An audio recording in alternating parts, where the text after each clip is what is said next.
Hello বন্ধুরা, কেমন আছো সবাই? আশা করছি ভালো আছো, আমরাও ভালো আছি। কালকে বাজারে গেছিলাম সন্ধ্যাবেলা, তো কী কী নিয়েছি তোমাদেরকে বলেছিলাম দেখাবো। বিশেষ কিছুই না, ফল নিয়েছি, মালটা নিয়েছি, মৌসম্বি নিয়েছি, নাশপাতি, আম, দুষ্টুর আঙ্গুর, অ্যাপেল, এইসব।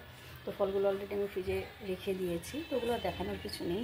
আর দুষ্টুর একটা বডি লোশন দরকার ছিল, তো সেটা নিয়েছি। এই যে হিমালয়াটা ব্যবহার করে, তো এই বডি লোশনটা নিয়েছি হিমালয়া, এটাও ভালো স্যুট করে। আর দুটো ছোটো ছোটো প্যান্ট নিয়েছি, মানে কী বলে রিজার বলে তো এটাকে নাকি, এই ছোটো ছোটো প্যান্টগুলো নিয়েছি দুটো। বর্ষার সময় না প্যান্টগুলো শুকাচ্ছে না, অনেকগুলো প্যান্ট, তা সত্ত্বেও শুকাচ্ছে না, তো এরকম ছোটো ছোটো দুটো প্যান্ট নিলাম। প্যান্টগুলো বেশ ভালো, বাচ্চাদের যে দোকান আছে সেই দোকান থেকে আমরা নিই, তো প্যান্টগুলো বেশ ভালো, রঙ ওঠে না একটু। বাইরেও বিক্রি করে এই প্যান্ট, কিন্তু কোয়ালিটিটা একটু লো। দুশোর একটা বর্ষাতে নিয়েছি, সেটা তো কালকে তোমরা অলরেডি দেখেইছো, কেন কি কালকে ওকে পরিয়ে ওটা সারা বাজার ঘুরিয়েছি, এসে আমি ভালোভাবে ধুয়ে দিয়েছি। ওটা ওর একটা অনেক দিন থেকে নেবো ভাবছিলাম, কিন্তু পায়ের সাইজে পাচ্ছিলাম না। আর ওর জুতো ওকে ব্র্যান্ডেডই পরাই, ভেবো না যে ওই দোকানগুলো থেকে ওকে মানে কিনে পরায়, সেটা না, কিনি ওর জন্য। যেগুলো রাফ ইউজের জন্য সেগুলো ওই সব দোকানগুলোতে খুব ভালো পাওয়া যায়, কোয়ালিটিটাও খুব ভালো থাকে, এমন না যে কোয়ালিটি খারাপ। আর যেগুলো একটু মানে বাইরে পরার ওর এইসব যে জুতোগুলো পরে সাধারণত, তো সেইগুলো ভালো দোকান থেকে নিই, শ্রীলেদার্স বা ব্র্যান্ডেড কোনো ইয়ে থেকে, ওগুলো থেকেই নিই। অ্যাকচুয়ালি ব্যাপারটা হচ্ছে ওর পা খুব ছোট্ট, বয়স হিসাবে পা খুব, মানে যেহেতু চেহারাটা পাতলা সেই জন্য, তো ওই জন্য কী হয়, ওই ব্র্যান্ডেড জুতোগুলো সবসময় পাওয়া যায় না, ওদের তো একটা স্ট্যান্ডার্ড মাপ থাকে, আর ওই সব দোকানগুলোতে না সব ধরনের মাপ পাওয়া যায়, তো ওই জন্য ওখান থেকে নিলাম ওটা। এমনি দোকান থেকে খুঁজেছিলাম, পাইনি, সব বড় বড় হচ্ছে, তো ওই দোকান থেকে পেলাম না, আবার দেখে নিই যদি পেয়ে যায়, তো দেখলাম বেশ ভালো, চটিটাও বেশ ভালো, একটা ওর বর্ষাতি নেই। আর এই সময়গুলোতে না বাজার ফাজারে গেলে এই ভালো ভালো স্নিকার্সগুলো নষ্ট হয়ে যায়, কাপড়ের যেহেতু। এখন আমি রান্নাঘরে যাই, আজকে দই পটল বানাবো, তো তোমাদের সঙ্গে শেয়ার করবো, চলো রান্নাঘরে যাই। Bye bye. আমি পটল নিয়েছি, দেখো ছাড়িয়ে নিয়েছি পটলগুলো, একদম খোসাগুলো একটু একটু রেখেছি, আর বাকি বেশিরভাগ ছাড়িয়ে দিয়েছি দেখো। আর দুদিকে একটু একটু করে স্লিট করে দিয়েছি, তোমাদেরকে একটা দেখাই। এই যে এভাবে সরু সরু করে দেখো ছাড়িয়ে নিয়েছি, আর এই যে দুদিকে একটু একটু করে কেটে নিয়েছি, এই দিকটা আর এই দিকটা, যাতে ভেতরে মশলাটা ঢোকে। সব পটলগুলোই আমি পরিষ্কার করে নিয়েছি, ধুয়ে নিয়েছি, আর এই দেখো একটু একটু করে চিড় লাগিয়ে দিয়েছি, দেখালাম তোমাদেরকে, আরেকবার দেখিয়ে দিই কাছে থেকে। সব পটলগুলো এইভাবে করা আছে। তো এটাতে আমি মশলা বিশেষ কিছু দেবো না, টমেটো দেবো, কাঁচা লঙ্কা দেবো, আর রেড কাউয়ের দই ব্যবহার করবো এটাতে। রেড কাউয়ের দুধ হোক, দই হোক, আর লবণ, হলুদ, মিষ্টি। পটলগুলো আমি আগে ভেজে নেব লবণ হলুদ মাখিয়ে,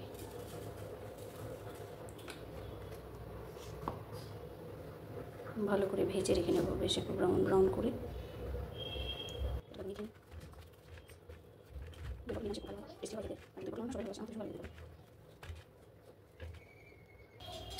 লবণ হলুদ সব ভালোভাবে মাখিয়ে নিয়েছি, আর আমি কড়াই বসিয়েও দিয়েছি, তেলও দিয়ে দিয়েছি। তেল হালকা গরম হতে শুরু করেছে, যখন ভালোভাবে গরম হবে তখন আমি পটলগুলো একটু একটু করে দিয়ে ভেজে নেব। তেল গরম হয়ে গেছে, এবার পটলগুলো একটু একটু করে দিয়ে দিই,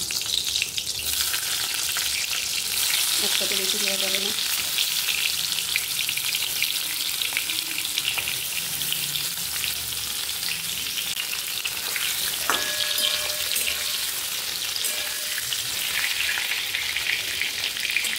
যেটা আমি ইউজ করে সেটিয়ে নেব, খুব সুন্দরভাবে সেটা আমাদের ইউজ করে। আর চিনিটা দিতেই হবে, যদিও রেড কালারের দই খুব বেশি টক হয় না। দই পটলে আমি আদা বাটা দেবো না, তোমরা চাইলে যদি কেউ চাও আদা বাটা দিতে পারো, যেহেতু নিরামিষটা হচ্ছে আদা বাটা দিতেই পারো, রসুন তো দেওয়া যাবে না। আর জিরে গুঁড়ো দেবো, শুধু জিরে গুঁড়ো।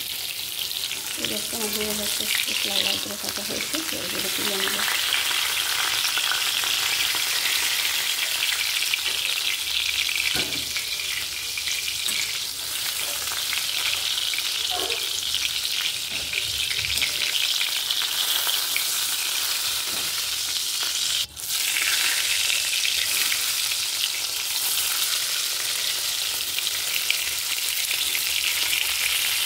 এই দেখো পরিমাণ মতো দই নিয়ে নিয়েছি, আর এই পিসকার দিয়ে এটাকে ভালো করে ফেটিয়ে নেব। কিন্তু এমনি চামচ বেশি নেই,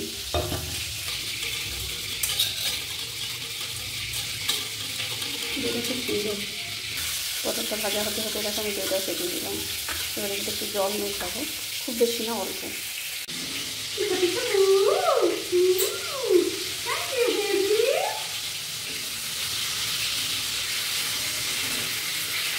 নিশ্চয় আমার সাথে শুধু পটল বানাচ্ছে, ওইটাই চাই কি মা আমার সাথে খেলা করি।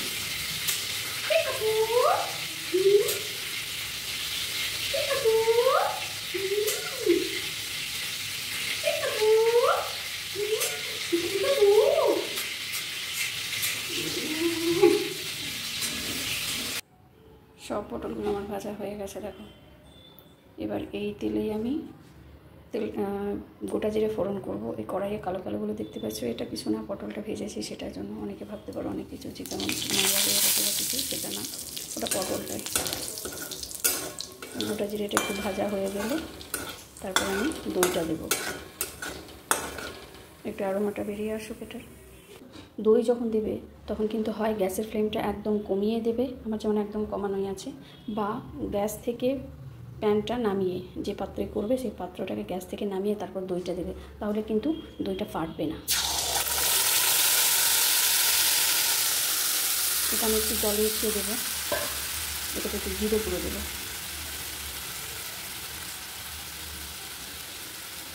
টমেটো দেবো, টমেটোটাকে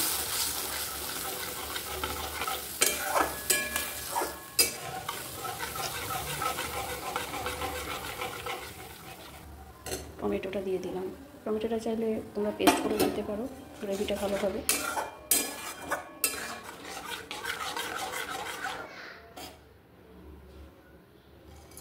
লঙ্কা দিয়ে দিলাম। এবার আমি পটলগুলো দিয়ে দেব।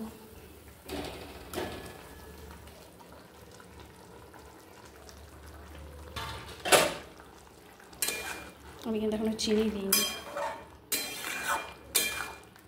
একটু জল দেব আর চিনি দেব।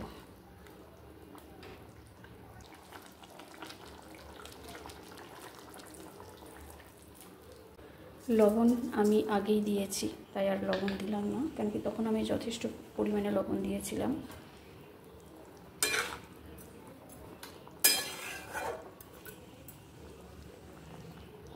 দেখো দইটা কিন্তু ফাটেনি। এখন হয়তো বুঝতে পারবে না, যখন এটা একদম হয়ে যাবে তখন তোমরা বুঝতে পারবে।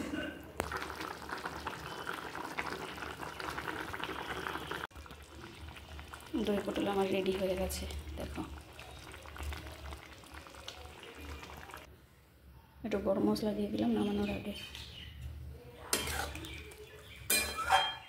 ভালোভাবে এটা নেড়ে দেবে।